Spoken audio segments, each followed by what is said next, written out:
Hello and welcome to the Red Men TV. Liverpool have just beaten Manchester City in the Charity Shield 3-1 and big Darwin Núñez popped up. He got us a penalty with the handball against Ruben Diaz and then he headed one into the back of the net and the scenes for that was absolutely incredible. I've got Ben here with me to go over it. Ben, what was the let-off like for that Núñez goal there? Mate, it was amazing. You know what? I was really sceptical about coming here for it. You know, obviously it can't be at Wembley because of this weekend. But that low roof in there, the noise held so well. Yeah. It sounded so good, particularly for the first goal as well, because that was a good let-off. But yeah, for the third goal, that's just what we needed, wasn't it? Like just to see him do something, because he even come on and he had a couple of moments where he just, heavy touches and stuff, and he needed that goal. And you could see by the end as well, like when he's got the shield and when he's got his medal, like it means so much to him to be 100%. Coming here and winning and hitting the ground running. And then obviously on top of that, Haaland misses a sitter at 3-1, which is absolutely hilarious. Like I was actually stunned by how he's actually hit the bar there. That was a plus. Talking about the first half though, the Trent goal was the one that set it up. Did it feel like the ball was in the air for a minute before it hit the back of the net? Because it felt like slow-mo. It was slow-mo, and it was we slowly all realised that it had gone in. It was a bit mad, wasn't it? Yeah, no one actually knew on our side of the ground that it had gone in until Trent ran away to the corner.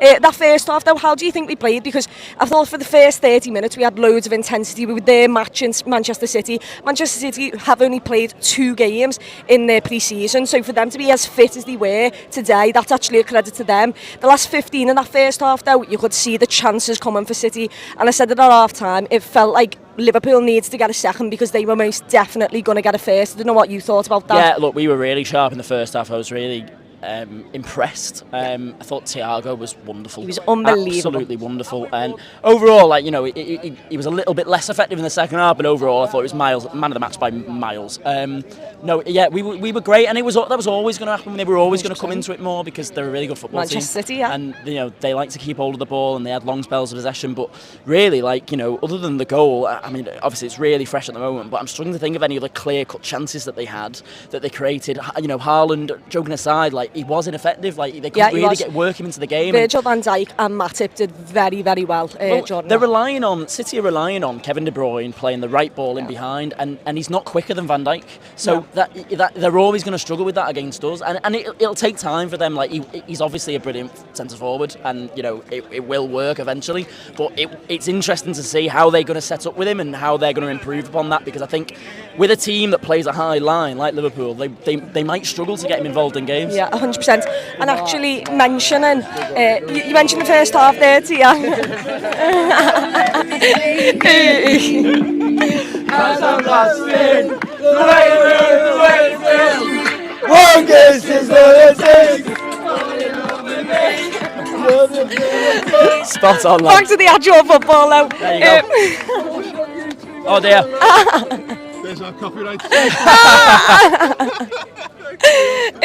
Back to the football though. I thought Jordan Henderson set the tempo brilliantly. He was after every single ball. No wonder he got taken off, because he ran himself into the ground for Liverpool tonight. I don't know, that 100%. First half especially, he was getting after Man City's midfielders.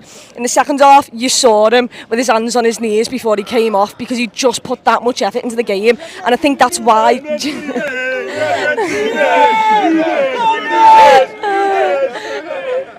100%. Yeah. He's still got so much to offer this side. I mean, there's so many fans kind of crying out for a Fabinho, Keita, and Thiago midfield, which I can understand. But Jordan Henderson, he just brings another level of energy that the others don't quite do. They've all got really unique skill sets really between them. But Henderson, as you said, he sets the tone. He does so much running. For him to be this fit at this stage of pre-season, even when the off season's on, he doesn't take a day off. Yeah. He's always keeping himself at peak physical performance, and I think he's got so much still to offer to this side. Yeah, and another one who ran himself into the ground, peak performance, Mo Salah. I thought you saw his brilliance. That first half, he had Cancelo on stilts, to be perfectly honest. He was brilliant. And not just was he brilliant, he kept going. His first touch is impeccable. The ball out to the sky where he brings it down is impeccable. And obviously... There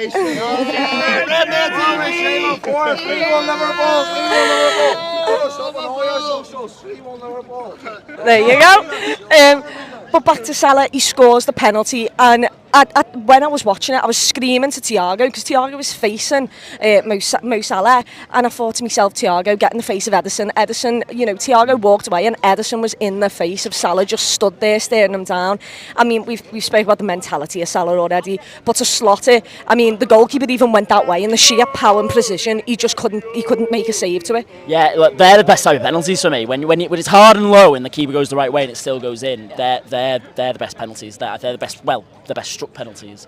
Now, for him, overall, I mean, he looks like the break has done him a world of good, and we were actually having a conversation during the game. The World Cup we're going to pay dividends from this season when he does not go to the World Cup, because it was understandable that last season we were playing a lot of football, and he went away to AFCON and he lost that, and he didn't qualify for the World Cup, and that would have affected him. And he now, it's clear that kind of the fuel ran out the tank. But this season he's going to have a break mid-season, so we're going to get that form at the beginning of the season that we saw last year, and then hopefully when the World Cup's over and done with and we go back into January, he's going to be fit and ready to go again, and that's really exciting. Yeah, it is brilliant. I mean, this is basically the last game of pre-season, I'm calling it. I know we play tomorrow, but if that hasn't excited you for Fulham away, I don't know what will, to be perfectly honest. And I think the last thing we need to talk about here right now is Núñez, because he came on, he had a 1v1 which Ederson did really well, and sometimes your egg can go down from that moment, especially when you're the big boy. And he's came on and he was in the right place at the right time constantly. He may not have got the ball, he may not have had a great touch at times, but he was constantly giving defenders something to think about. He wins us the penalty and then he goes and slots that one with his head, which, by the way, for his athleticism to get down that far is incredible. Just one last thought on Núñez going into the season. Yeah, I mean, as I said before, that is what he needed. I mean, for starters, by the way, how the referee didn't give the penalty, I haven't got a clue. But fortunately, VAR exists and VAR gave it. But yeah, no, look, he is going to be. We're having a discussion during the game. We can afford to give him time. We've got so much pace elsewhere. I mean, if Jota can get fit towards the beginning of the season, that would help. But like Diaz and Salah, and I thought even Firmino was pretty good in the first half before he went off. But if we can afford to give him time to get up to speed, and I think that's exactly what we're going to do. I still don't think he starts at Fulham. Maybe he does, but I still don't think he starts at Fulham. And yeah, by October, November, when he's had a lot of game time, I think he's going to be brilliant, and it gives us a different option to what we've seen under Klopp before, which I think's again really exciting. Yeah, 100%. No worries going into the season. The season is back, so make sure you're keeping up with all the content across Redmen TV. Join us on Redmen Plus, £5 or £10 per month, and you get so much content for the price that you're paying. Absolutely brilliant. So come and join us, come along for the ride, and let's hope that Liverpool brings some more trophies back to Liverpool. Get closer to Liverpool Football Club and the amazing city of Liverpool with Redmen Plus. More content for your eyes and ears, documentaries, extra bonus Redmen shows, podcast features, interviews. Get close to the culture of Liverpool Football Club on Redmen Plus.